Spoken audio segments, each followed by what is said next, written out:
to Football Sunday doubleheader. First in Green Bay, the Packers face the Lions. Got it! Touchdown! Then at MetLife Stadium, the Giants host the undefeated Patriots. Coverage begins Sunday at noon Eastern on ESPN Radio. The topics are hot. The discussion is heated. And we're on fire. The First Take podcast starts now. Here's what's ahead on the First Take podcast. Are the Colts doing enough to protect Andrew Luck? And is Rex Ryan doing too much to get attention? Plus, rapper Jeezy joins us to talk about celebrities and social change. That and so much more coming up on the podcast. Andrew Luck has been battered, has been sacked 105 times, and hit 90 more times. Hasselbeck's playing, then I think the Colts should be favored in this game. They looked way better with Matt Hasselbeck. They turned it over 0 in 2 straight games. Timetable right now is probably 2 to 6 weeks, and we're very fortunate to have Matt Hasselbeck, as our backup quarterback. We've won with Matt. He's 2-0 as a starter this year, and we'll do the same thing, and certainly we will not put Andrew back out there again until he's 100% healthy. Happy Veterans Day. Thank you to all those who have served and are serving our country. We appreciate you today and always. Welcome into First Take. Rapper Jeezy will be with us later on. We're looking forward to that. And as always, Skip Bayless to my left. Stephen A. Smith is in New York City. I'm Molly Karam. Good morning, guys. Good morning. How y'all doing? Good. I like that shirt. I like it a lot. Of course, I love those colors. Those are Dallas Cowboy colors. Thank you for that. Well, actually, there's no gray in here, but let me say this to you. The fact that you would tell me that you like this shirt makes me want to go back to my closet and take it off. But I will give you credit. I do like that box square. The fact you've been rocking box squares lately over the last few weeks. I see you getting a bit more dapper. I'm impressed. Just trying to keep up. I'm impressed. Well, I'm glad you admit that. Yeah. I'm glad you admit that. Stepping our game up. Stephen A. is also wearing Colts colors. And speaking of that, unfortunately, more bad luck for Andrew and the Colts. Andrew Luck will be out for at least a month with a lacerated kidney and an abdominal muscle injury. Both suffered on a fourth-quarter scramble against the Broncos. This according to our Ed Warder. Have the Colts done enough to protect Luck, Stephen A.? Well, obviously, the answer would be no. The reality is that they haven't been that impressive this year. We all know that. And although he's only been sacked 15 times this year, you consider the fact that he's certainly been hit enough. You combine that with the fact that he walked into this season being sacked 100 times over the first 3 years of his career, combined with the fact that he was hit an additional 71 to 80 times. He's been hit a lot over the last several years. So at some point in time, attrition was going to kick in. Somebody was going to catch him right. And as a result, he was going to end up, I didn't know it was going to be with a lacerated kidney and an abdominal muscle tear, but it was going to be something, especially when you consider the fact that you got a guy like Todd Herremans who came over after the Eagles reneged on their deal to give him a new contract. He comes there. He ends up getting benched. Some of the other moves that have taken place in the offensive line, it definitely wasn't up to snuff. It has me looking at Gregson. If Gregson is the guy that tells Chuck Pagano who to insert in the starting lineup at times, if he's the guy that wants to be not just the GM but the coach, and he's the guy that's actually picking the players, he's also the guy that's arguing in the locker room with the owner, stands to reason that the buck clearly stops with him. And because the buck stops with him, remember, Skip Bayless, think about it from this perspective. You're arguing with the owner. Then ultimately Pep Hamilton is ousted as the offensive coordinator because the guy, Rob Tudzinski, is the individual that Chuck Pagano wanted all along. Well, this is Chuck Pagano's 4th year here as well, even though that first year he was battling cancer. And we all thank the good Lord that he's healthy and it seems healthy and he's out there coaching this football team. But when you take those things into account, if he didn't have the offensive coordinator that he wanted initially, and you believe the reports that Gregson had some say in who was starting and who was going to be playing, and you clearly know that as the GM he was picking the players, then the ultimate onus in terms of Andrew Luck's protection or lack thereof falls on the shoulders of their GM, Ryan Gregson. So as far as I'm concerned, an injury can happen on any freak play. It's not like he's directly responsible for this particular injury that happened to Andrew Luck because he could have had the greatest offensive line in the world, and this injury could have still happened. We all recognize that. But the reality is that he's been under duress for most of his career as quarterback of the Indianapolis Colts. That has been definitely on the watch of Grigson, who spent $55 million in the offseason on the receivers, but only spent about $55,000 on offensive linemen to protect your franchise quarterback. All of those things being considered, I don't think there's any question that Grigson is the individual that you have to look at when it comes to what ails Andrew Luck. I disagree with everything you just said. But before I get to my yes, everything. But before I get to why I disagree, allow me to say that even though I have not been sold from the start on Andrew Luck, especially as a first ballot lock Hall of Famer, this is a fine young man. I've always said that from the start, and I do feel for him. This is a serious injury. You just got one of these kidneys now, and if you get it lacerated, you don't want to mess with that. So I hope that the organization sees fit to keep him out as long as is necessary to get that completely healed up. That's no joke. God bless him. I hope he gets through it. Now, back to your case that you just made. I'm not going to give Andrew Luck a pass here when all year long he's often struggled to throw a pass. And it hasn't always been because he was under duress, under fire by an offensive line that was makeshift or patchwork or whatever you want to call it. Andrew Luck, I admired his courage the other day, Stephen A. He finally just said, against the man I'm replacing here, the legend I'm replacing, I'm going to do everything in my power to protect my house against the man who built this house, Peyton Manning. So at Indianapolis, he said, if it takes me running the football, I will run the football. And I got to tell you, watching the game, I win several times because Andrew Luck put himself in dangerous predicaments, especially on the play in question. I think we just saw it. If you're going to run downfield and try to run through two tacklers at full speed, bad things are going to happen to quarterbacks. And in this case, unfortunately, it finally happened to Andrew Luck. But again, was that the offensive line's fault? Nope. That was Andrew Luck on his own, just taking off saying, get out of my way, I'm hell-bent for making a first down. So you can't blame Grigson for that. You can't blame Pep Hamilton for that, obviously.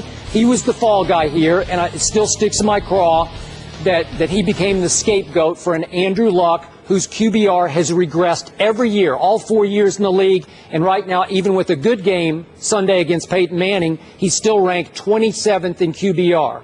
On passes of 10 or more yards downfield, he's dead last in every category. Andrew Luck is. Why is that? We're seeing it happen to Aaron Rodgers in Green Bay. You want to do so much, you're trying so hard that you're going to hold the ball too long because you're waiting for somebody to come open deep, and maybe they're not going to get open for you. Maybe you need to get the ball out quicker the way Tom Brady does, the way Matt Hasselbeck did when he took over for 2 starts and won both games without committing any turnovers. Now, Andrew committed none against Peyton. I was first to say on Monday, boy, that was really good because he has been a turnover machine as he holds the ball too long and tries to do too much and forces the ball into too many tight windows. But Matt Hasselbeck, in those 2 starts, completed 64% of his passes. How did he do that? Dinking and dunking. Get rid of the ball. Move the chains. Get a little rhythm going. Andrew Luck is completing 55% of his passes. That ranks 30th in the league. Only Cam and Ryan Mallett are below him of previously starting quarterbacks in Mallett's case. So 55% versus 64% for Matt Hasselbeck, that validates my case. Somebody stepped in behind even that offensive line, and it can't be any worse than New England's offensive line, and Matt Hasselbeck moved the chains, getting rid of the football. Luck could be doing the same thing, and he wasn't. He holds it. He runs with it. He's a big strapping kid, and he's going to think, I can stand up to the punishment and make plays. And he's under a lot of pressure, and it finally got to him. But you can't blame it on the GM and the line and the offensive coordinator. In the end, you better blame a lot of it, most of it, on the starting quarterback. Well, see, here's where you and I disagree respectfully, because see, you try to point at it as a point of fact, and I'm saying it's a philosophical difference between you and I, and that's all this is. You're certainly right. I certainly saw Andrew Luck at times in the pocket, not under duress, still underthrowing or overthrowing and being inaccurate. You got a point with that, Skip. There's no question about that. But the facts speak to the level of pressure that he's been under since he was a starting quarterback in Indianapolis with Ryan Grigson as his GM. The facts speak to the offensive line and how troublesome it has been throughout his tenure there. Those are facts as well. And then when you take into account, Skip, the fact that, again, you point to Matt Hasselbeck. I'll give you points for consistency because you're not being hypocritical. The same thing you're saying about Luck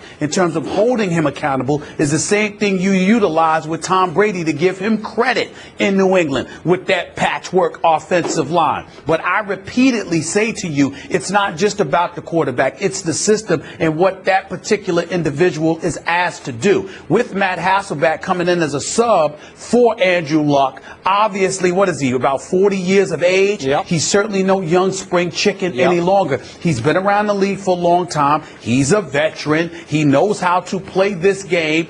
But physically, due to age, attrition, etc., there are limitations to what he could do. So what happens? The offensive coordinator comes in there and he calls plays for Matt Hasselbeck to get rid of the ball quickly so he won't find himself under that duress. But when Andrew Luck was in the lineup, at least under the stewardship of Pep Hamilton, he was taking 3-step, 4-step drops, getting rid of the ball considerably later than he elected to do last week when Chudzinski stepped in as the offensive coordinator. So that's not an accident. When you look at the way that he performed against the Denver Broncos and you saw the absence of those turnovers, how they were omitted, and it wasn't anything like the Andrew Luck that we had seen previously that was 1-5 as a starter for the Indianapolis Colts this year, you said, what was the difference? Well, what we saw was a difference with exceptional play calling. We saw a difference in the dip and dunks because he was doing it more frequently. He was getting rid of the ball almost 2 seconds later than he was in the previous 5 starts that he had. So all of those things speak to me not just about his abilities, but also about a system that catered to it. Just the same way it was catered to for Matt Hasselbeck. Just the same way it's catered to for the great Tom Brady. That wasn't what was taking place at times with Andrew Luck. Now, he has responsibility for that. He has culpability. I'm willing to give him at least 50% of it because he's the quarterback. But I can't ignore the things that I'm seeing happening around him when if it were anybody else, look at Russell Wilson, even though they're having some troubles this year because he was getting sacked religiously, even though he's a better scrambler than Andrew Luck. Offensively, Darrell Bevell and those boys in Seattle have done things to facilitate the growth of Russell Wilson over the course of these first 3 years in the NFL. I would have liked to have seen that with Andrew Luck. The difference is Russell Wilson in Seattle had the Legion of Boom, and they said, Russell, just don't lose for us. Whereas in Indianapolis, Andrew Luck was succeeding Peyton Manning, and they said, Andrew, here's the ball. Could you take us to the promised land? That's the difference. So, bottom line, you still like the Colts to make it to the Super Bowl? I gave up on them after week 3. All right. But I don't think you should give up completely on them because this division is so bad that, and their schedule still looks so easy to me. I think Hasselbeck could win some games here. No. I had no doubt. I never had any doubt that they would, even when they were winless, I knew they would win the South. I believe that because there's nobody else in the South. Jacksonville, Tennessee, Houston, I mean, give me a break. I'm not even thinking about that. The point is they were going to win the South by default. The question is Cincinnati, Pittsburgh, New England, Denver, are you going to beat those teams? No. And I saw enough very early on to realize there's no way in hell they were going to beat those teams. Fair enough. Appreciate that. Luck, Yes, in sir. addition to a patchwork O-line, also had a suspect defense and running game and one of the oldest rosters in the so NFL. you're on Luck's side here. I am. Oh, I making am. more excuses. And Russell Wilson Okay. had Marshawn Lynch. He didn't have a guy like that. Okay. But we move on to LeBron James, who had no excuses last night. He scored 17 points in the fourth to rally the Cavs past the Jazz and earn their 7th straight victory. The Cavs improved to 25-1 at home in regular season since King James returned from taking 2 weeks off last January. Here he is after the game. I know I can be out of rhythm for a long part of the game, but I know that I can, at some point, if I can get a layup or a free throw or easy one, I can kind of hit the switch. And, my teammates did a great job of just sticking with me, and I'm glad I was able to come through for them. Skip, scale of 1 to 10, how impressive was this? Stephen A., I love LeBron's game last night. I'm going to go all the way to a 10, and a 9, and I would go to a 10 if the opponent had been a little more worthy, maybe even on the road. But Utah, even though they're extremely long and extremely tall, they really don't have the muscle or athletic ability to deal with LeBron James when he is committed. And did he ever get committed in the fourth quarter? What I saw last night, Stephen A., was LeBron doing what he does greatest when his team needed him the most. I thought he looked last night as fresh and as athletic, quick, powerful, explosive, maybe more so than I saw any time last year. I know he's had back issues, but boy, he looked like vintage younger LeBron last night, and I was impressed. I was also impressed that with 10:05 left in the fourth quarter, I'm assuming he leaned over to David Blatt and said, put me back in, because usually, as you well know, the stars wait until maybe the 7-minute or 6-minute mark to come in and give it their all down the stretch.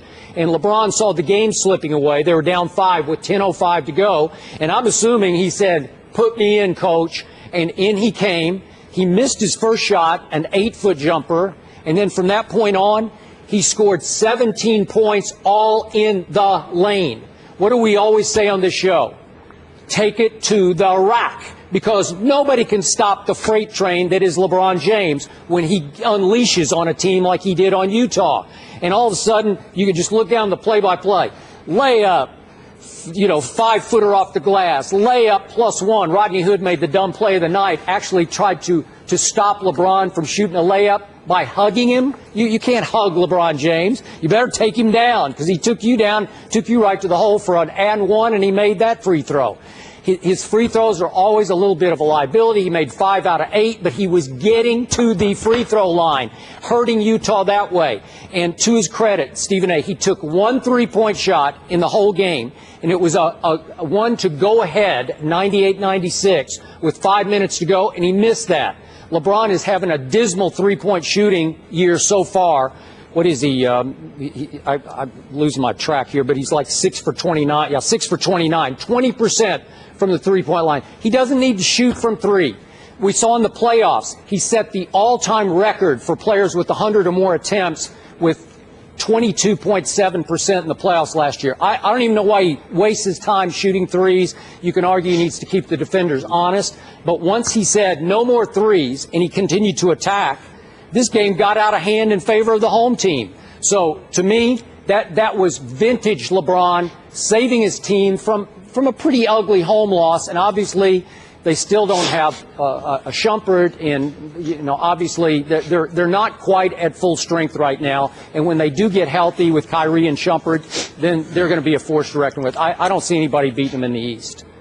Well, I got a news for you. Number one, they may have a problem. I might have to concede that there's some level of legitimacy that I got to give to my man, Mike Wilbon, who raved about Mo Williams and talked about how he's a former teammate of LeBron's that LeBron can trust. And this dude drops 29 last night. I mean, that's what you expect from Kyrie Irving. And the fact that Mo Williams shows you what he can do, that's a really, really big deal, especially when you talk about playoff time, because if Kyrie is back and you've got Mo Williams as as that backup. Whether, I mean, you got those two, and you can just rely on Matthew Dellavedova for defense, but you're not looking for him to run the team or be an offensive presence. So in that regard, I definitely think that's a plus for Cleveland. As it pertains to LeBron James, Skip, I don't worry about him shooting threes and all of that stuff that much. I actually like the fact that whether it's threes or perimeter shots, I think he needs to shoot that as much as possible, at least for the first 3 quarters. Fourth quarter is money time. That's when you do what you need to do. When the game's on the line, you need to go to the hole. You don't need to be hesitant in any way about getting to the free throw line. And that's where we've seen the real maturation from LeBron James. Back in the day, let's call it what it is, he wasn't that confident in his free throw shooting. And as a result, he seemed a bit timid and a bit tentative about getting fouled because he didn't want to have to go to the free throw line. But that was years and years ago. I think in recent memory, we see a guy that's relatively fearless when it comes to going to the free throw line. If he makes it, he makes it. If he misses it, he misses it. But he clearly has the confidence that he can go to the line with money time on the line and get it done. And that's what you saw last night in the fourth quarter. So I give him a lot of credit for that. But I got to tell you something as well.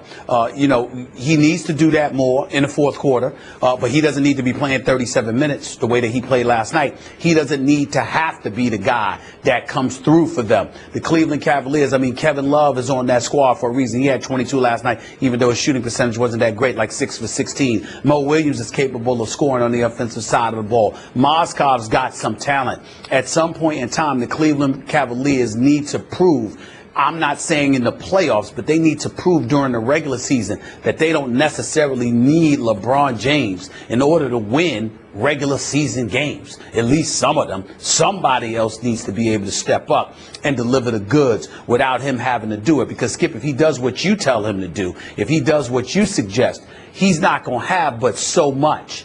Come playoff time, because he's putting his body through it, not just by being on the court, but by absorbing all the contact he inevitably is going to absorb when he's attacking the basket. So you don't really want him to do that too much. Do it when you have to, but that his game shouldn't be predicated on that, because he won't last. He won't last for the marathon that way. And before I finish, let me give some props to the Utah Jazz. They're just 4-3 on the season. Skip Bayless, this team is not bad.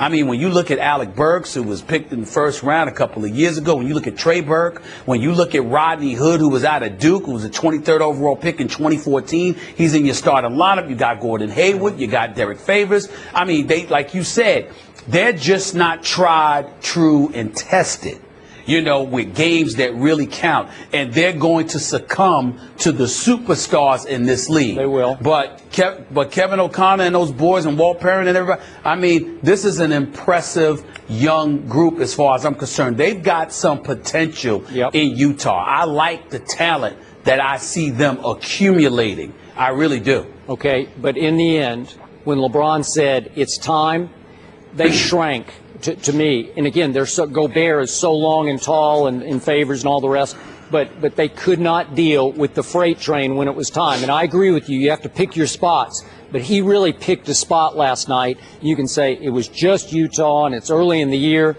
I just love the way he played. And again, go ahead. And Skip, what I would say to you is that in recent memory over the last several years, we've really only seen 2 teams that can deal with the freight train, that is LeBron James. It's the San Antonio Spurs, and it's the Golden State Warriors. And even the Golden State Warriors, the jury is still out because LeBron had to do it by himself. That's true. You see what I'm saying? No. Without Kyrie and Kevin Love. Right. So really, we know definitively that the San Antonio Spurs can deal with the freight train. We believe that Golden State can because of Steph Curry and the arsenal that he brings. But there is no evidence that anybody else can stop the freight train that is LeBron James. I don't think Golden State can either. I don't think Golden State can, but I think they can outscore Cleveland with LeBron at his greatest. That's what I mean. But that's what I mean. Right. But that's what I mean. I mean offsetting. I don't think anybody can stop LeBron James. But even with LeBron doing what he did, it still wasn't enough for San Antonio. Even with LeBron doing what he did, it wasn't enough for Golden State. Now, D-Wade wasn't 100% obviously when they went against the Spurs in the last series. And then last year, Kevin Love Love wasn't there and Kyrie went down in game 1. So there's always issues to point to. But in the end, those are the only 2 teams that have proven they can withstand the freight train that is LeBron James. Nobody in the East has done it in 6 years. Yep, I agree. And it's just that simple. All right, last quick point. I do have to correct you on one thing. I'm not Sure. with you that LeBron completely now trusts himself at the free throw line late in games, as in with no time left, because we saw in the opener at Chicago against Gasol, I think he shied away from attacking Gasol and having to go shoot 2 free throws. The operative words I would say is, I hear where you're coming from. My belief is that he's fearless about it now. I don't think that he conscientiously thinks about avoiding the free throw line the way I thought he used to. I don't think that's an issue with him anymore. I think he goes out there, he makes the play. If he gets fouled, he gets fouled. If he doesn't, he doesn't. Whereas years and years ago, before he won a championship, I actually thought at times he was scared to go to the free throw line. I don't think that about him now. And Stephen A., to your point on Mo Williams, his return being a great offseason pickup, when he scores 25 points, 5 rebounds, 5 assists, the Cavs are 5-1. So clearly making a difference with the injured Kyrie. Meanwhile, Jets second-year safety Calvin Pryor, who played for Rex Ryan last season, wasn't a very big fan of Rex doing his Tuesday press conference in a Clemson helmet, tweeting the following: "The guy does anything for attention." When asked what he thought of the tweet, Rex had this to say. He's right. Because what else am I going to do? Just stand up here or whatever? Yep. I got attention, but I got it in the right spot. You know, he's mad because Clemson put it on Louisville again this year. Stephen A., what does this say about Rex? Well, what he says, it says. He loves attention, and there's nothing wrong with it. I mean, it's not ideal for a head coach. There's no question about that. But if it works for him, it works for him. You know, I had, in fairness to Rex Ryan, let's not be hypocritical here. None of us had a problem with Rex Ryan's personality when Rex Ryan was a member of the New York Jets his first 2 years, when he guided them to back-to-back AFC championship games by guaranteeing that he would do at least that once he arrived as coach.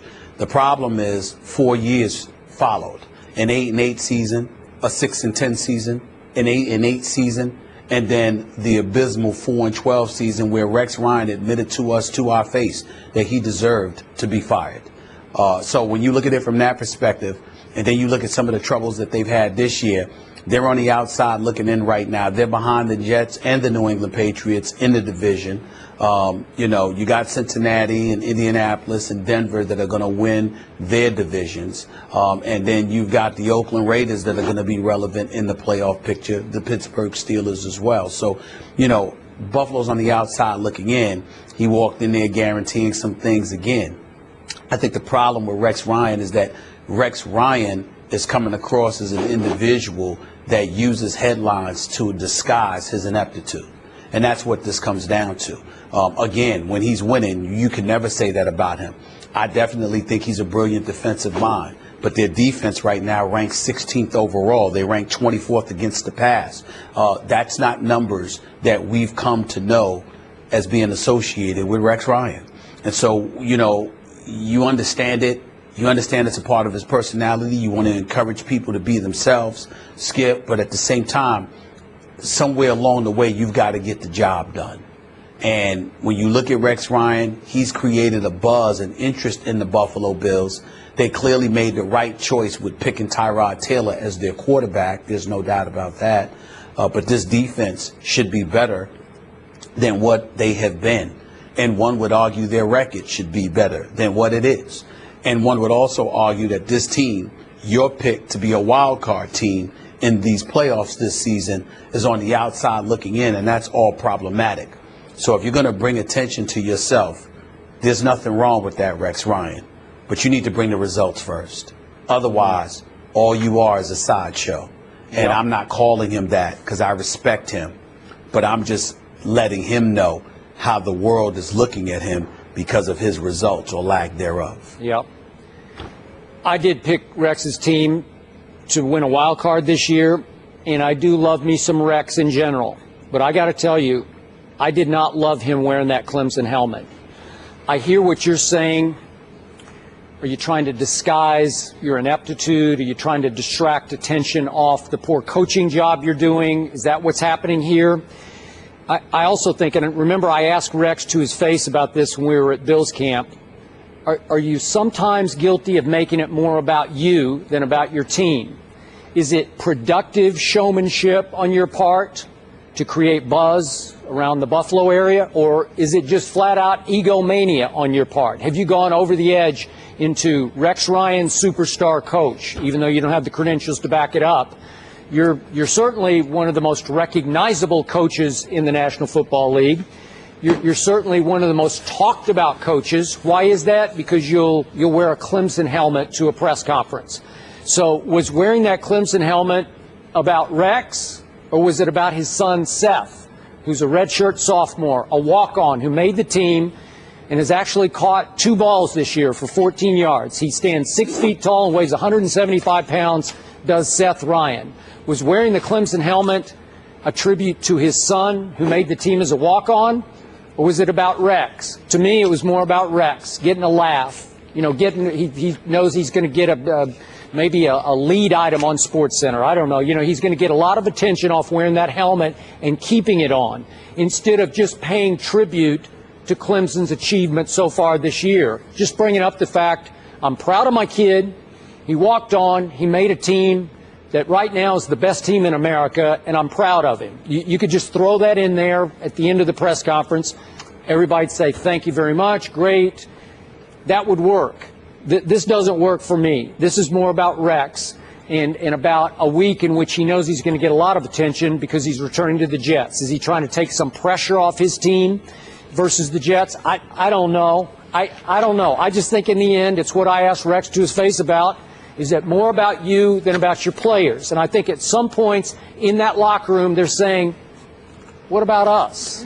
Are we stars or are we not stars? Is it all about our star head coach, the showman that is Rex Ryan? That's how I take that one. So I didn't like this one, Stephen A. I just thought it was crossing the line. I didn't think it was crossing the line, but I didn't like it because I think it's unnecessary. And more importantly than unnecessary, I think it's not the priority.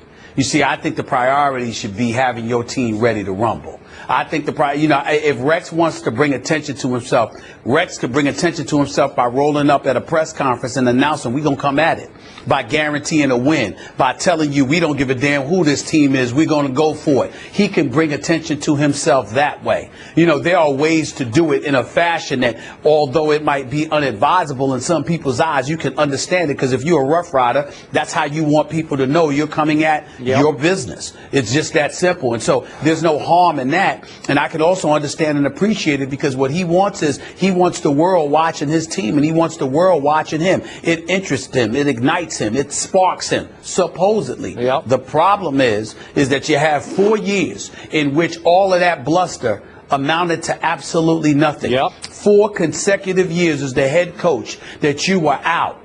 You were out of the playoffs looking in. And by the way, speaking about that, maybe we need to think about something here, whether it's nepotism, favoritism, or whatever the case may be. Because how do you have, in the last 4 years of your career, of your coaching career in New York, you've got 2 8-8 seasons, sandwiching 1 6-10 season, and then ending your tenure on a 4-12 record. And within 2 weeks, before you have a chance virtually to pass gas, you literally land a $5 million a year contract. I mean, him and Andy Reid, who I love. You know how I feel about Andy Reid. But I just find it amazing that guys, so many of these guys, the Pep Hamiltons and others of the world, can't even get a chance. But you got guys who were losing, who were on the outside looking in, who were regressing in terms of their level of productivity as a coach. And they literally leave a job, and before they have an opportunity to pick up the phone and call their family to inform them that they're unemployed, they already got another job, and it's giving them $5 million a year. I find that very interesting. I do too. Again, back to Pep Hamilton, he got scapegoated. That was as unfair a firing as I've ever seen, and it really set him back in his, his path up to become a head coach. God bless him. But back to Rex. Look, the Bills. Okay, you're hiring we all acknowledge one of the best defensive minds, if not the best defensive mind in pro football. So you got that going for you, and you like the showmanship, you like the buzz he creates in an area that has had no buzz of late. And then you like the mind games he plays with opponents, because now he's playing one with the Jets. He's saying, you know what, I don't even care about the Jets game. I have circled only the Patriots game at Foxborough down the road. You know, that's the only one I care about. Well, is that going to work? A little gamesmanship? I don't know. But that's what people like Rex for. I agree. I also There's no doubt about it. Yeah. If the coaching thing doesn't work out, he certainly has a future in PR. I mean, he can manipulate the media better than anybody and stay relevant, and maybe that's helped him a little bit, to your point. I know the coaching pedigree and what a great defensive mind, but staying relevant.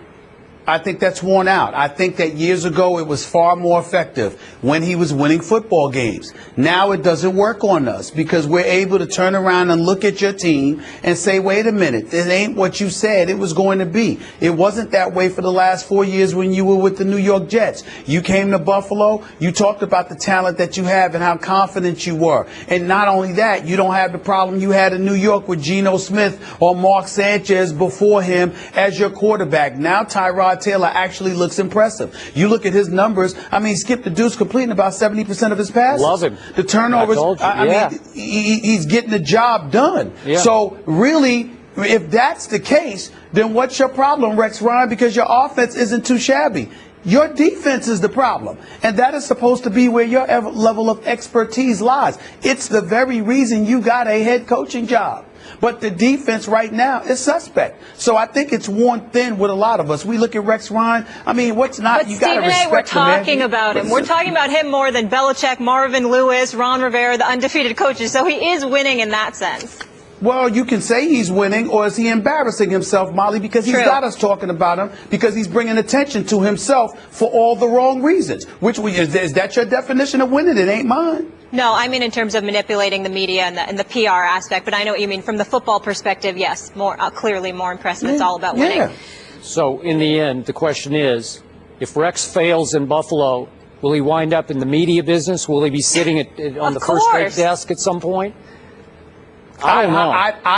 Listen, I think so. I'd hire him for a television job. But the point is that unlike other folks who may have elected to be in this business, in a roundabout way, he's forced to, if that happens, because it would be entirely premature. This is only his second head coaching job. I look at a guy like Brian Billick, Skip Bayless. I don't understand for the life of me. He coached 9 years. He's a Super Bowl champion. And somehow, some way, he hasn't gotten a head coaching job. But you got the Rex Ryans and Andy Reids of the world, who I respect, by the way.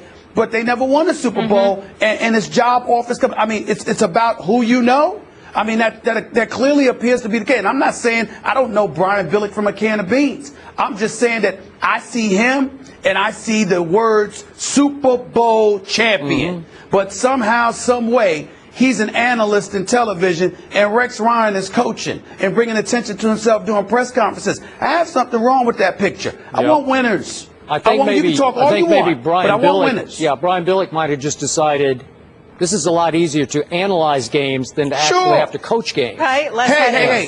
Hey, John Gruden. John Gruden's the same way. Why should John Gruden leave Monday Night Football? Probably getting paid just as much money for doing less work because it ain't the same as coaching the team. But guess what? He gets to make that choice because he's a Super Bowl champion. Rex Ryan ain't even been in the Super Bowl yet. What's the problem with that? Agreed. Fair enough. And we will leave it there. Hey, football fans, this is Robert Flores. Coming up on the latest Football Today podcast, we'll chat with NFLPA president and Bengals offensive lineman Eric Winston. We'll talk about the off-the-field issues concerning Greg Hardy and the Bengals' hot start. Download at ESPN.com/PodCenter. Joining us now is four-time Grammy-nominated rapper Jeezy. His new album, Church in These Streets, is out on Friday. We welcome you to the desk. So appreciate you being with us. Thank you. Oh, good. I appreciate Thank you. So you have continued to evolve as an artist and really use your voice and platform to speak out on political and social issues. So we want to get your thoughts on these Missouri football players who obviously banded together peacefully, protesting, and now their president has resigned, their chancellor stepped down because they, turned a blind eye to a lot of racial discrimination occurring on the campus. What are your thoughts on that and the power of athletes and celebrities in their voices? I mean, I think they led by a perfect example. They, obviously, football is a big deal there. So for them to band together and even decide to do that, I mean, I think it showed excellent leadership, if you ask me. That's a big deal, especially for the school. And for him to step down, I mean, it definitely showed that he was a bigger man and he took notice, you know what I mean? Because obviously it was going to cause a problem. You got students and people that are paying for their kids to go to college. You got these racial issues going on, and you got a president that's letting them happen. So at the same, at the same time, for him to step down, I think, that was the right thing to do. When you think about the football players getting themselves actively involved and them being college students, right. Any thoughts come through your mind about what lessons professional athletes should take from this particular situation, if anything at all? I recall something happening. Was it the thing that happened with the guy that actually owned the Clippers? And LeBron and Donald Sterling. Yeah, yep. And LeBron and them, started to step up. Yep. And, maybe that was something that even encouraged them to feel that they had that much power. Because sometimes, just as an athlete or entertainer, sometimes you don't actually understand the power that you have until, the situation presents itself. So for them to be college kids, I mean, it's 1,000 other things that they could be thinking about. And for them to band together for that type of cause, I just think, it had to start somewhere. And maybe what LeBron then was about to do, let them know that, this is something that we could do together. You know what I mean? So to me, that was a big move. I'm quite sure, their parents and the school are very proud of him. Not the president, though. He's yeah. Well said. He can't be happy. Go one level deeper with this. Okay. I followed your career closely from Thug Motivation 101 up to Political Correct. I've listened to all of it. I like it all. I tell you, from my heart, I highly respect your creative genius. Right. Sometimes I'm unsure what ultimate message you want to convey through your lyrics to your fans. Right. Sometimes you say violence is not the means to the end to bring about change. Right. And sometimes it comes across to me as by whatever means necessary to bring about change. Right. Put that in perspective for us. Okay, well, two things. The first thing is, if you ever hear me talking about anything that has anything to do with any violence, it's more of a defensive position. You good with sports, so So it's not offensive. It's not me saying, hey, look, I'm going to go out here and I'm going to do this to this person. It's saying no different than an officer or soldier, anybody that's at war. It's like, I got to protect myself. I got to protect my loved ones. I got to protect my family. And I'm willing to do so because I was raised to be a man. You know what I'm saying? So that's one take. And as far as the message, you got to evolve. Thug motivation, believe me, I was really thugging. I got it. You know what I'm saying? I got it. It comes across, There was some thugging going on. Yeah. But that thugging, was my past, and that's the only thing that I had that I could actually pull from and tell, people what was really going on, you know what I'm saying? And when I learned that is when I used to write this young lady poems in school that I was trying to talk to, and I could never get her to go on a date, but my words changed the situation. There you go. So as I got into music, I started seeing my words change people's lives, and that's what made me, just kind of go harder. But that was one step of it. But so if you go from Thug Motivation all the way to Church in These Streets, that's the evolution of Jeezy, and I'm gonna continue to evolve. So, when you're a leader, you have to lead. You know what I mean? So I can only tell you what I know. You know what I'm saying? So I don't know a lot about sports. I don't know a lot about fixing cars or building houses, but I can tell you about life because I actually had a chance to live it. You have. So when you hear that, that's what you. I like that. Yeah. What's the message in Church in These Streets? Sorry, Stephen A. I mean, Church in These Streets was basically, my grandmother raised me to be, Baptist, go to church, Sunday school, had the Easter speech, everything. But that's the only thing that really kept me balanced. You know what I mean? As a human being, as a man, as a person. You know what I mean? As a father. And I just think sometimes we kind of forget that. So, when you go to church and it sounds like the preacher is talking to you, maybe he is. And it's like when you come to my shows and I'm talking and you see the expression on these people's face, it's not just a rap concert. It's not, they're not here to be entertained. They're not here for the hieroglyphics or anything. They're here to hear how you feel about certain situations. And then when you tell them that, you can walk off the stage and have somebody say, hey, man, you changed my life. So to me, it's like a small church. I know it's kind of crazy to say that, but it's what it really is. And when you're sitting there and you're watching these people and, you know, you say certain things and they light up, it's no different than sitting in, you know, church in the back row and saying he's talking about me today. True. You know what I mean? So that's my take on it. You brought up about how when, you know, Thug Nation came out, you was talking about how you were thugging, you were really motivation. I'm sorry. Yeah. You was talking about how, you know, you had to be that way. What I'm wondering about is sometimes I see a lot of cats out there who are trying to be something that they're not. Right. They're trying to act like it's something that they had to do when in fact they didn't. Right. I want to know, as somebody in this game, do you see a lot of that? Do you see a lot of wannabes, a lot of perpetrators, a lot of individuals that are using folks like yourself and others who had to do what you had to do as an excuse to justify what they're doing when they didn't have to do it? Absolutely. And you got to understand. What do you say to them?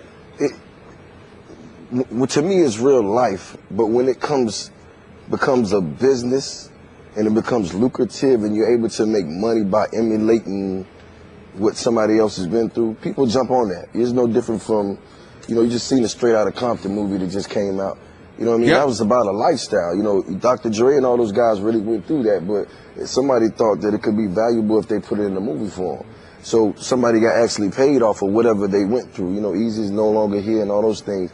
But I just think, you know, with this culture, when people see a chance to make money, they go at it. But I have no problem with that personally, because I feel like if they're in the studio and they're on the road and they're making records, that's less people that are getting killed in the neighborhoods and being robbed or whatever, because now you're creating these ways for these young entrepreneurs to make these millions of dollars, and they actually getting employees and, you know, taking care of people that are around them and giving them jobs and situations. So it's like they're turning into small Fortune 500 companies, and you really can't knock it. You know, I just stay in my lane and do what I do, but at this point, you know, it's business. You know what I mean? So you have achieved a powerful platform, not only in the black community, but for kids everywhere. Right. How much responsibility do you feel? How much does that scare you? Do you sometimes wake up and say, hey, I'm just a guy, you know, I'm just me, you know? I was talking to somebody about that the other day. I was like, you know, the difference between Kurt Cobain and Tupac is Tupac died believing and still fighting for it, and Kurt Cobain got to the point he was like, man, I can't take this anymore. Yep. You know what I mean? And sometimes I get caught in a, you know, rock in a hard place, because it's like, am I a good guy? Yes, when it comes to me and my family and my loved ones, and will I do some crazy things at some time? Of course, that's where I came from, but now my circle is different. You know what I mean? I talk to politicians and mayors and staples in the community, but I can still go back and hang out with my friends when I feel like it. So it's like I'm kind of like caught trying to balance it, and I'm a Libra, so that's like even crazier. So it's like, you know, I find myself sometimes like, okay, what are you doing? And I think that's what makes me me and keeps me going and keeps me like solid and humble, is because I can see both sides, and I'm like, you know, it's like you going from being the people's champ to the city's hero. So it's good to be the people's champ. You could be the villain of anything. When you start being the city's hero, you kind of got to watch, you know, what you do, because it's like, you know, you could do one bad thing and then everybody's like, oh man, see, he's never going to change. So it's just that, but that's what you hear in the music though. You hear somebody that wants to change and wants to do better, but at the same time you have certain things pulling and tugging on you, and you're like, okay, well, I can't do that today. I'll try to, you know, do this, but you know, it's not easy. If that's what's the hardest thing to shake? What's the hardest thing to shake? Bad habits. You know, not being as open as changed as you should be. You know, I'm a businessman now, so it's different. I have real business things going on. I have tequilas and I have companies and different stuff. So it's just like what I do in my music career actually affects that as well. And it wasn't like that at first. So now that's kind of hard to shake, because it's like now I got to make sure I'm on my A game, because everything could collapse now just by me speaking how I feel about certain things. You know how I go. You say the wrong lyric and then, you know, everybody's on you and all these you know I know. Right. You feel me? Clickbait over there. Right. Yeah. So it's just a little risky, but the thing about it, I always learn to say, man, to myself, is just like, stay true to you, man. It's like, you can't fail that way. You know what I mean? If you can get up and look at yourself in the mirror in the morning and know you're doing all you got to do to be better and to evolve and to continue to be productive, that's all you really can do, because you know nobody's perfect. And once you get in that when you're trying to be perfect, you already losing. Yeah. So was part of your evolution, your maturity, your new wisdom, dropping the young from Jeezy? Was that part of it? Absolutely. By the way, that saved you some more years and money too, just so you know. I got it. You're right. You're right. So we'll put young. You feel me? It's just something I decided to do when I jumped off the porch and I started doing my thing. That was it. You know, young this, young that, Lil Wayne this, and it was like rapper stuff. And then as I started evolving to, you know, just a man and just started seeing things, that was just a piece of that. It's like, okay, I'm gonna drop this, and you know, the next piece would be, you know, to drop the Jeezy at some point and be who I am. Okay. You know what I mean? And that's just how this game works, you know what I mean? The next step of the evolution, but how aware and grounded you are is so impressive. And I know you talked about connecting to the two different audiences. It's just impressive that you are connecting to both. I know it can be stressful, but you're reaching all those it's like voices. Trying to be a Falcons fan and a Cowboys fan at the same time. Oh, we're going to get into that next. Save that thought. More with Jeezy after the break. We're going to talk a little sports when we come back. Stay here. This is First Take.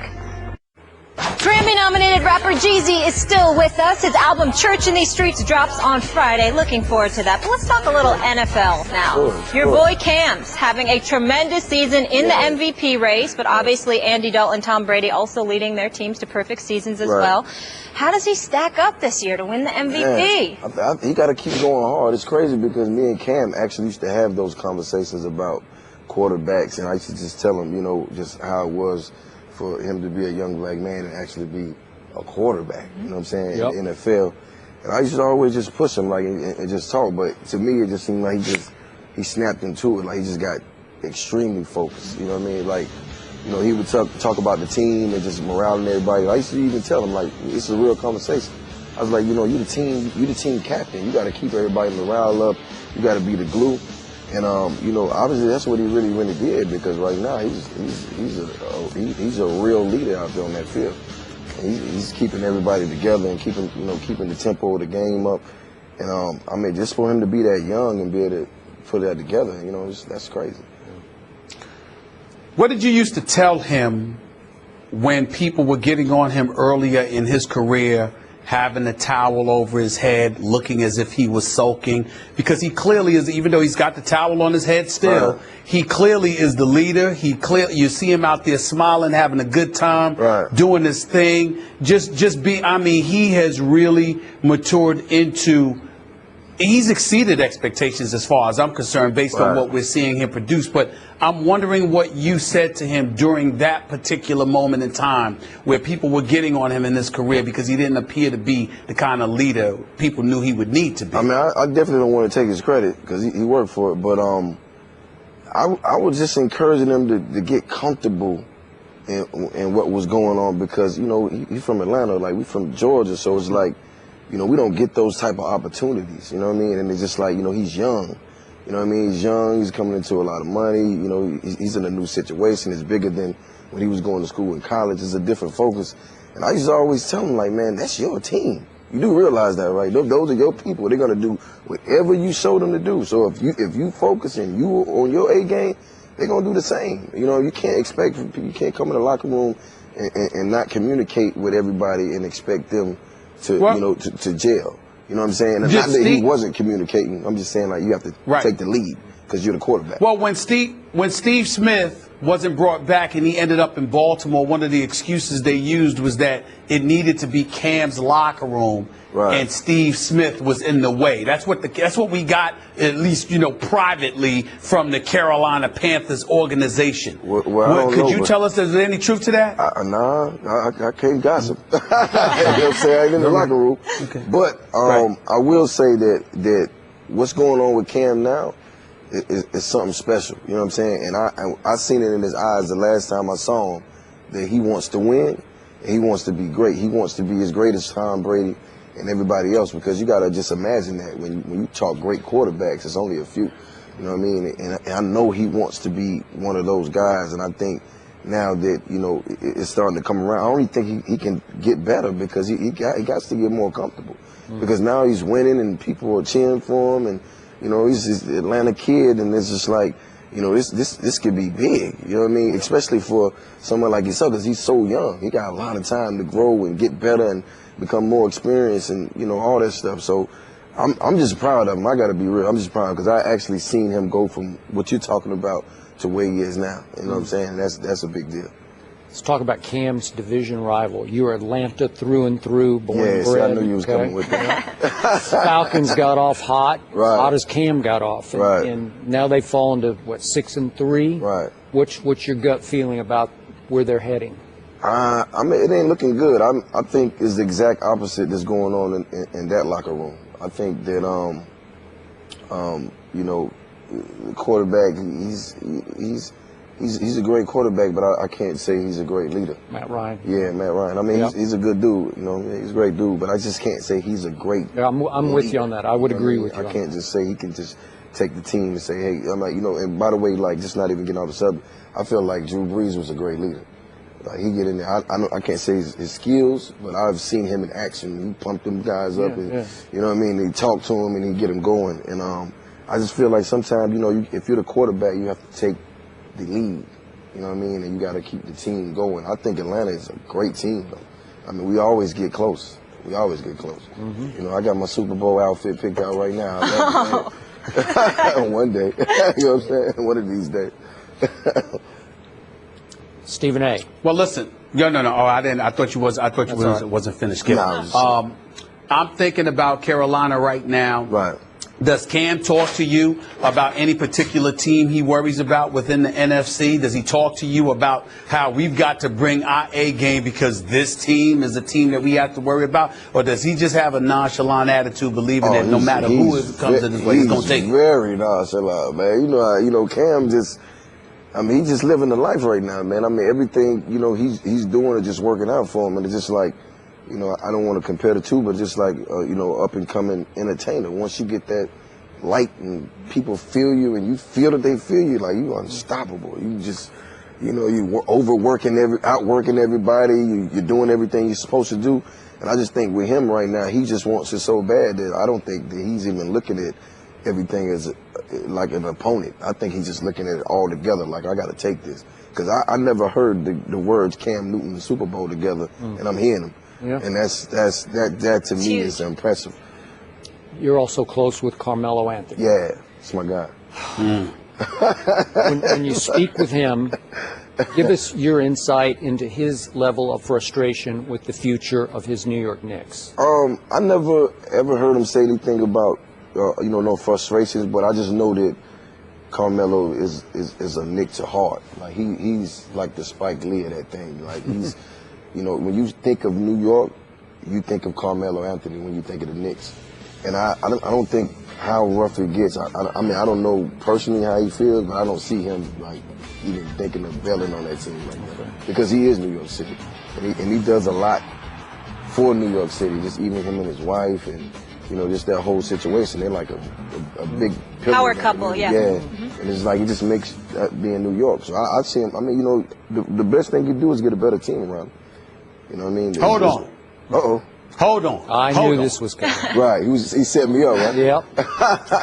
Let me tell you something, Jeezy. Let me tell you something. Talk to me. I love me some Carmelo Anthony. That's my man. Right. But I got to ask you this question.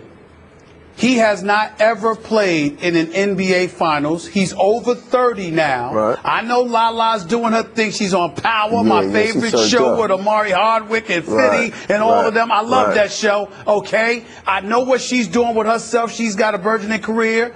We know what Carmelo Anthony, we know he loves his money, and he's right to love his money. Right. He's big time. But you trying to tell me he a Knick to heart to the point where if the Knicks in the Eastern Conference are tugging back and forth at even being relevant towards making the playoffs, when you've got your future dwindling before your very eyes, because Father Time's going to catch up. Right. You trying to tell me just stay with the Knicks no matter what? I mean, look, that's his attitude? If it was, I'm an over loyal person, so I don't know. You know what I mean? Like, I'm quite sure he has lots of money, so I would do what, you know, me personally, I would do what came first to heart. You know what I mean? Like, and I don't see him anywhere else. You know what I mean? I don't know where he sees himself, but if I saw him on the Cavaliers, I don't know. You know what I mean? For me, you know what I mean? It's just like even like with Bron when he went back to Cleveland. You know, I know that was a personal decision. You know what I'm saying? So I don't think it had a lot to do with money. I think it had a lot to being like, I want to go back and represent this team because they got me to where I was. I got my ring. I'm back now. You know, they was burning my man jerseys. Like, you know, they had to hurt his heart. You know what I mean? So, you know, you look at Carmelo, you kind of see the same thing. Like, if he goes somewhere, like, you know, where would he go to? I mean, but you might know, though. Yes, he might, but he's not going to tell us Right. either. Jeezy, real fast, we have to go to break. Your album comes out Friday, Church in These Streets. Give me one song to help me get up in the morning when that alarm goes off at 5 or work out too. It's called Just Win. Just Win. All right. First one we're going to download for sure. Thank you so much. So Already. appreciate your time. Thank you. Steve. Got it. All right. Great, man. Beautiful. Meanwhile, with their win over LSU on Saturday, Alabama moved up to number 2 in this week's college football playoff rankings, while Clemson and Ohio State stayed first and third, respectively. Notre Dame, whose only loss came at Clemson, is ranked 4th ahead of unbeaten Iowa, Baylor, and Oklahoma State. Who should be the last team in, Stephen A.? Well, I'm going to say to you, I'm going to stick with Notre Dame simply because of what I said last week. Although Skip Bayless, I'll give Oklahoma State a lot of credit because I didn't expect them to beat TCU. They did that. They moved up 6 spots, though. So I'm not going to sit there and poo-poo that. They're now in a position where if they continue to win some games and there's any kind of movement in the top 4, then it's going to be what it is. I think what's helping Notre Dame, Skip, watching them against Clemson, being down 14-0, coming back against Clemson, making a game of it the way that they did and losing 24-22. I think Notre Dame being in the top 4, Skip, is a product of the respect that Clemson has garnered this year. And because Clemson is thought so highly of, and the fact that Notre Dame gave them such a run for their money, I think that resonates with them. When I think about Notre Dame beating number 21 Temple, yeah, that's good because Temple's good this year. But at the same time, let's see what they do moving forward. Obviously beating Georgia Tech, who was ranked 14th at the time, with that kind of offense that Georgia Tech runs. Notre Dame deserved a lot of credit for that. But outside of that, you just look at their schedule, and it didn't necessarily wow you or move you or whatever the case may be. But because of the way they played against Clemson, the fact that they beat Georgia Tech, their non-conference, their Notre Dame, then they went and they beat Temple. They beat the bodies in front of them with the exception of Temple. Oklahoma State, again, they deserve some credit. I have a problem with the fact that Iowa seems to have leaped over Baylor because I think Baylor should have been ahead of them. But overall, looking at it, I certainly have no problem with the fact that Roll Tide, Alabama, has moved up to number 2. Clemson deserves to stay at number 1. I don't think LSU should have dropped all the way down to number 9. I'd like to see Michigan State in the mix, but for the time being, with time to go, I'm going to say that I have no problem with Notre Dame being in the position that they're in right now. They lost their starting quarterback. They still went out there, and they're doing what they're doing, and I'm going to give them credit for that. Yeah, they also lost their best running back and their best tight end, and this is a highly impressive job that they're doing to stay afloat. Do you think they'll finish in that 4th spot? Will they be in the playoffs? I don't have their schedule in front of me. Who do they play next? Who does Notre Dame play next? I'll help you out here. Okay. I believe Notre Dame will lose at Stanford. That's what's going to happen. I believe Stanford will wind up being the 4th team in. Obviously, Clemson, Alabama, Ohio State, and Stanford from the Pac-12. And they're still going to have to win their championship game. But I believe that Stanford suffered the biggest upset of the year in college football, and it happened to be on opening Saturday at Northwestern, a game that I just happened to watch. It ended up 16-6 Northwestern. We all thought, certainly people on our show, Dee, Antoine, our Northwestern grads, go Wildcats. Go Wildcats. Here they came, and they haven't proven to be quite what we thought they were going to be, which is why that's such a big 16-6 upset. But after Stanford started to establish young Christian McCaffrey as both a ball carrier and a receiver, I got to tell you, Stephen A., he has climbed into my Heisman conversation, and I think it'll only get better for young Christian McCaffrey as he's been their dynamo, and they have caught fire around his offensive capabilities, and all of a sudden they've won every game since. I just think at home they can beat Notre Dame. It'll be a tough game, battle, but I'm going to go with Stanford to win out. Now, I come from Big 12 country, Oklahoma City. I'm an Oklahoma fan. I'm sorry. I don't love the Big 12's chances here because even if Oklahoma State wins out, and the schedule was good to them this year because, as you point out, they got TCU, and, boy, they beat the heck out of TCU in Stillwater. Now they get Baylor in Stillwater, and they get Oklahoma in Stillwater. Way to go, Oklahoma State. But I just think the committee will look down the schedule and say, well, they won on a fluky late break at Texas, which they did. And then they'll say, well, they beat Kansas State by 2. They barely survived in overtime at West Virginia. They gave up 53 in a victory over Texas Tech, but giving up 53 points. Again, highly impressive. They were ahead 42-16 over TCU. But I'm just afraid, even if they win the last 2 games against Baylor and Oklahoma and are unbeaten, that Stanford will be given the edge off its strength of schedule and win against Notre Dame if, in fact, they win. Skip, that's exactly where I was going. I got to ask you this question. How do you feel about the Pac-12 this year? Not bad, pretty good, pretty deep. The reason why I ask you that question is because outside of that one loss to Northwestern, Stanford has won 8 straight. Okay, so I'm looking at them at 8-1 right now. They're positioned at the number 7 spot.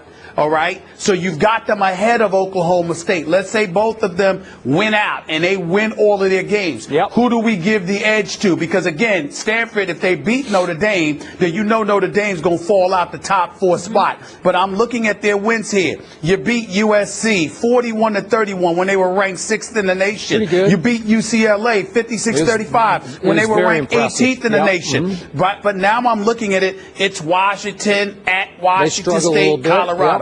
You beat all of those teams. Then now you've got Oregon, who's fallen off the map.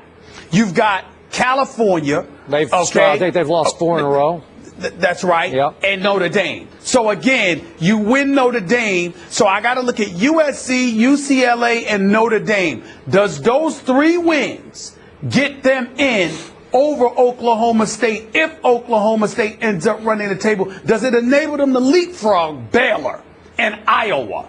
That's the question. Okay, Iowa, I think, will lose in the Big Ten championship game to Ohio State. I'm projecting that. I agree. I agree so with that would eliminate Iowa from this discussion. Okay. And yet, I just think on the strength of a late win against a team highly regarded by the committee, Notre Dame, that will be more impressive than 3 home wins in Stillwater by Oklahoma State over the Big 3, if in fact they can pull this off, obviously, Baylor, Oklahoma, TCU. So, again, to me, on my eye test, the best team in the Big 12 to me is my Oklahoma Sooners team. But Bob Stoops, once again, did not have them ready for their arch-rival game against a Texas team that has proven not to be very good. And on the strength of that, you're out. And can Baylor win out? They've got Oklahoma this Saturday night, as you know, and then at Oklahoma State, at TCU, and Texas. I don't think Baylor can win out. I think Baylor's losing one of those games. I agree. So I think that knocks them out. Iowa loses the Big Ten championship. It knocks them out, which means that we're talking about Stanford and Oklahoma State possibly leapfrogging, over those teams and knocking Notre Dame out. Because we know if Notre Dame beats Stanford, they ain't moving from the top 4. Notre Dame will be in the mix. Okay, but I believe you. I agree with you. I think they will lose at Stanford. So it's Stanford and it's Oklahoma State. What happened to Michigan State? Just a loss happened. That's what happened. Right. And by the way, since that's only 1 loss for LSU, how fair is it that LSU drops from number 2 they could to get number back 9? In the conversation. They could. I'm just saying, because I'm like, how did they drop? How do you drop LSU? LSU went up against Alabama. I had, Mark May and Robert Smith and all of these guys. They're saying to me, they're looking at Alabama, arguably the best team in the nation. Could be. Nobody's disrespecting Clemson, but if Alabama is all that and a bag of chips, how are we going to knock LSU 7 spots? I don't understand that. Well, how many SEC teams do you want in the Final 4? That's what it comes down to. That's true. Yeah. That's fair. That's fair. That's fair. Skip, your Final 4 right now are Clemson, Ohio State, Stanford, and Alabama. All right. Hey there, everybody. We're Mike and Mike. It's that time of year again, Greenie. You're absolutely right, Golick. The college football playoff is here. And we're giving you the chance to be in with us at the national championship game. Here's what you do. Listen live every weekday for your chance to win the Mike and Mike at the college football playoff sweepstakes presented by AutoZone. Listen live for that winning word, then just enter for your chance to win. We're picking a winner every week. Who's in? Visit ESPNRadio.com/MikeCFP for complete contest rules. When he gets on the field against Miami, and it most assuredly will be at this juncture, there's no set of circumstances that we wouldn't play him with the hopes of winning that game and winning the rest of the ball games. So Jerry Jones is planning on playing Tony Romo even if the Cowboys' playoff chances are remote. Romo is eligible to return in 2 weeks against the Dolphins. Stephen A., do you agree with this thought process? Sure, why not? You're paying him. Why pay him for doing nothing? I'm proud of Jerry Jones for once he's not protecting and coddling and pacifying Tony Romo. I'm very touched by this, Skip Bayless. I think this is a beautiful, beautiful thing. What Jerry Jones is doing is throwing him out there to the wolves and saying, go out there and earn your money like everybody else. We don't want you to get hurt. Obviously not, because we're winless without you. We've lost 6 straight. We haven't won a game since, let me look. I'm sorry, Skip. Hold on for a second. Let me look at the exact date. September 20th. Almost 2 months since you won a football game. Let me tell you something, man. I mean, I know that's got to hurt, you know, and hopefully, I will confess this to you, Skip Bayless. I don't want Tony Romo to get hurt again. But also, I am actually rooting for y'all to win. Because, Skip Bayless, I am a family man. I love my loved ones. And, you know, Thanksgiving's coming up. And I don't want you guys to go into Thanksgiving having not won a game since September. I just think that's cruel. I think it's cruel and unusual punishment. I don't want to be that guy. Because, Skip Bayless, contrary to what you try to bloviate out there about me, the Cowboys Nation, I am here to tell you, I care. I have a heart, okay? And I don't want you all to go into Thanksgiving winless in 2 months. Hold on. I'm getting a little bit emotional right now. Hold it. Okay, I really mean what I say. I wish nothing but the best for y'all. So if it takes Tony Romo not 100% throwing him out there to the wolves in order for you guys to finally win a football game, just one football game without Tony Romo, if that's what it takes, rushing him back, getting him ready to go, collarbone and all, who cares? You're a Dallas Cowboy. If that's what it takes, Skip, I understand. Thanksgiving is rapidly approaching. Whatever it takes. Whatever it takes. Are you finished? Yeah. Yeah, you're finished. I could debate one statement you made about you have a heart. That's a debatable statement, but I'm going to leave that be for right now. Oh, please. Well, you asked for that one, and you got it. No, I didn't. Yeah, you did. I'm actually a very nice guy. Yeah. But you're right. Nobody needs to know that. Don't tell nobody. You're right. Don't tell nobody. Let's keep that to ourselves. Back to Molly's question. Should Tony Romo play under any circumstance? Let's do the worst case scenario. Let's do my Cowboys lose at Jameis Winston this Sunday, where your Giants barely survived the other day. Let's say Dallas lose. They could easily lose this game. In fact, I think I saw the other day Tampa Bay's 1.5-point favorite at home. It'll be dicey. No Sean Lee, out with concussion protocol. I don't know what's going to happen, but let's say they lose it. They would fall to 2-7, and Tony Romo would return to a game at Miami. Now, Stephen A., if we are talking about the AFC East here that New England is clearly running away with, I would say, no, Tony, no. Do not play anymore. He had no surgery to repair a collarbone that he's broken now twice, same place. But they thought it wasn't a big enough break for surgery, so they said, let's just let it heal on its own. Is it healed? They won't know until he gets out there and takes a couple of shots, gets pinned down on the ground a couple of times. But I am with Jerry Jones when he says, I want our fans to see just how strong this team could be down the stretch. Because in the NFC least, I still think my Cowboys would have a chance at 2-7. You can laugh all you want, but I dare any of you fans out there of this division, go look at the rest of your Giants schedule and tell me that there aren't a bunch of losable games. We don't have time to go through the whole thing. We almost lose every that's game. right, yeah. So they'll all be close. Can you win? Could you go 9-7, Giants? Yep, you could. I look at the Eagles schedule. It's very easy for a time here because they got Miami at home, Tampa at home, at Detroit. They should get to 7-4. But then I look at the rest of the schedule when it starts at New England, and I'm thinking, I don't know, could Philly crumble down the stretch and go 9-7? Could my Dallas Cowboys with Tony Romo back win out? Could they win at Miami? And these are tough games now. They got Cam Newton on Thanksgiving at home. They have to go to Washington. They have to go to Aaron Rodgers. Revenge for last year? I don't know. Tough. Jets at home, at Buffalo, in the snow probably in December, and then close with Washington at home. These are all tough games. But could Tony Romo get hot with Des Bryant getting healthy and they win those games and get to 9-7? It's possible in this year's NFC East. So I am with Jerry Jones. Take the plunge. Risk Tony Romo re-injuring his broken collarbone because I think this is the year when miracles could happen.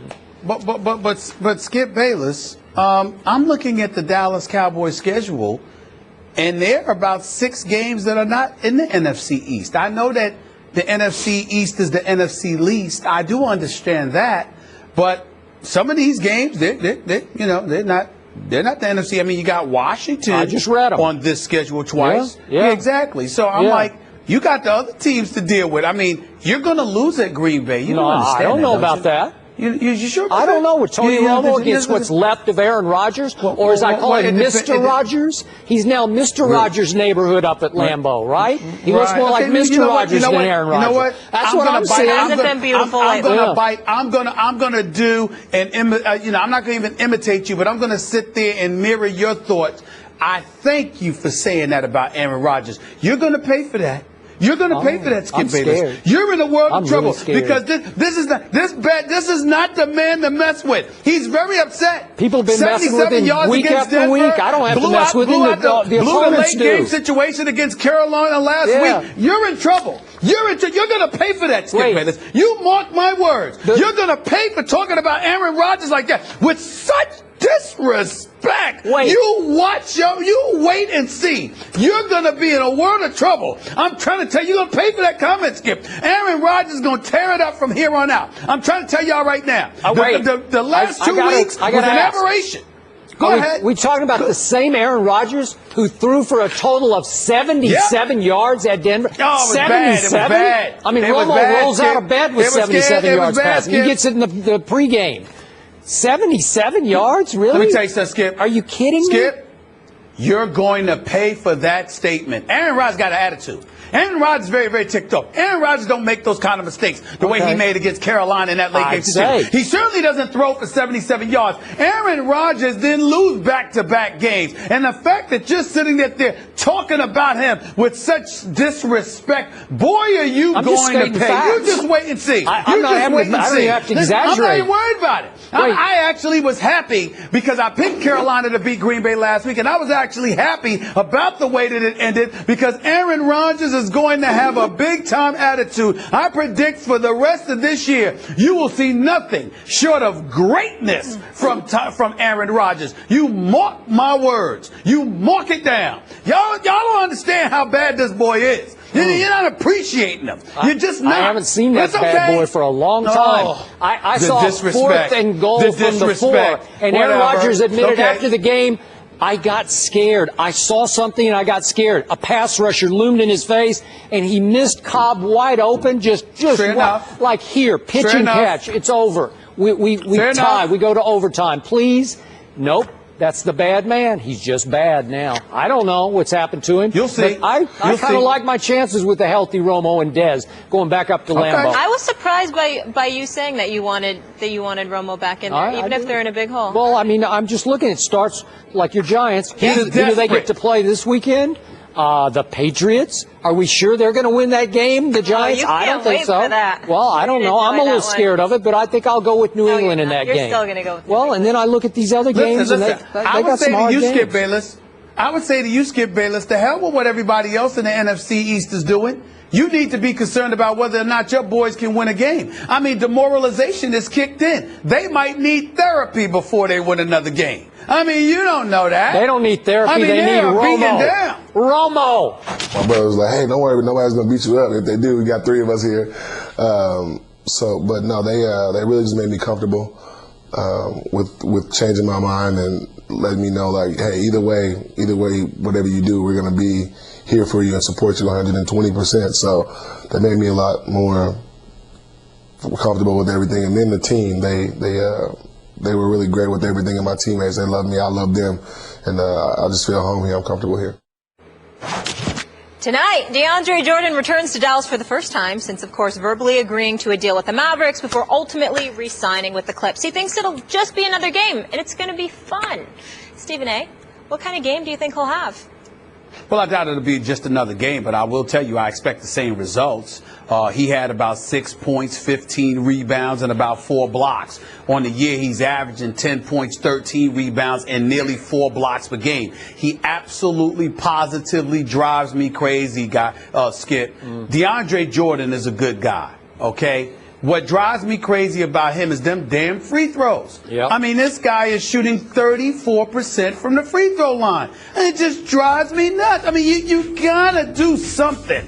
He's got to do something to get his act together at that free throw line because he's just too talented to have this holding him back. He's that much of a difference maker. He patrols the front line. He plays good defense. But he can't hit free throws, and you can't have him in at money time if he can't make free throws. It's just going to destroy everything. And then when you talk about him going against the Dallas Mavericks, let's pump the brakes on this for a second. We all got on DeAndre Jordan, but let's remind the world as to why we did. For one reason and one reason only. DeAndre Jordan didn't pick up the phone to call the Dallas Mavericks and tell them he had reneged on his offer. That's all. He has the right to change his mind. He has the right to come to his senses and say, you know what? Do I want to play with J.J. Barea and Darren Williams, or do I want to play with Chris Paul? He has the right to do that, okay? And we all know that. And it may not have been ideal or what have you, but there were some issues going on in L.A. And it wasn't just with Chris Paul. It was with Doc Rivers, too. But everybody made amends. Everybody came together. And obviously he had a change of heart because that bad boy he's playing with, Blake Griffin, averaging 28, 10, and 8, by the way. Let's not forget him. He sat up there and he thought about not just the team, but the friendships that were cultivated. He decided that's where he wanted to stay.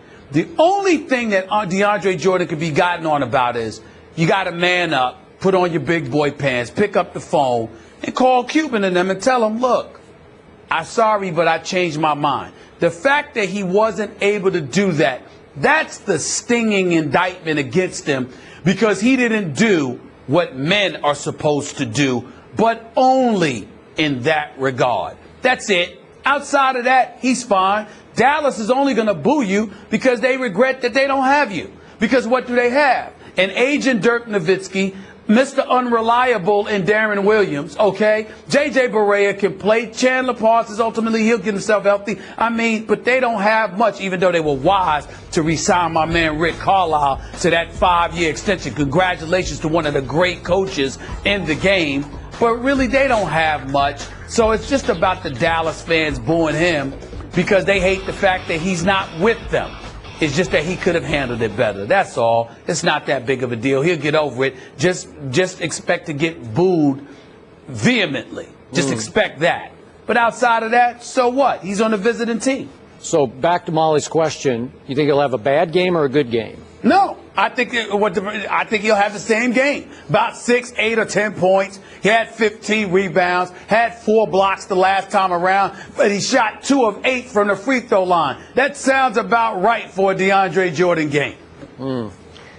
Okay, I hear you when you say he's a good guy, but I got to tell you, he is. This was an ugly situation that ensued, and I do not blame Mark Cuban and Mavericks fans, Mark, for encouraging Mavericks fans to boo with all their might tonight because he deserves every decibel of it.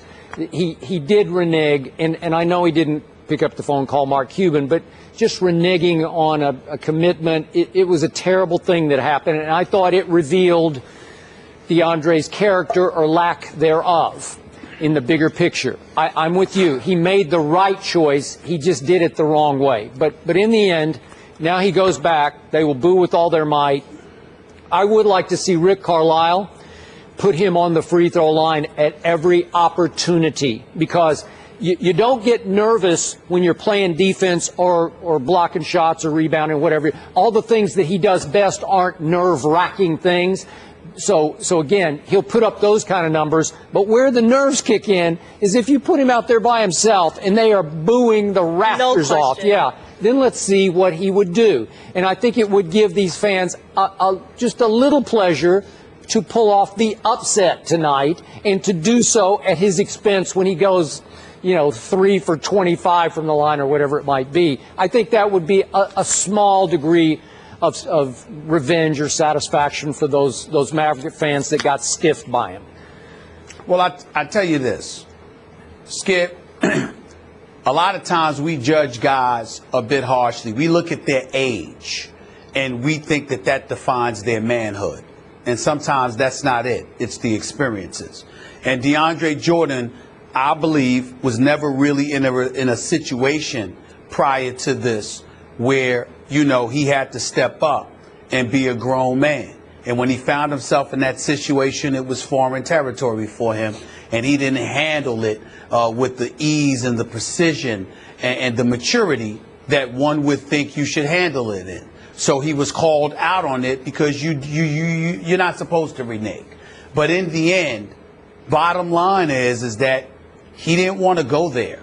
And so, the only thing that he could be condemned for is not that he changed his mind, is that you could have picked up the phone. But Mark Cuban never once reiterated that he harbored any animosity because DeAndre Jordan changed his mind. It was like, you can't even give me a call. You can't even show me the respect of answering my calls when I was calling you, when Blake Griffin and them were huddled in your home prior to that midnight deadline. Those kind of things. You could have shown due deference and respect to a great owner like Mark Cuban, and you didn't do that.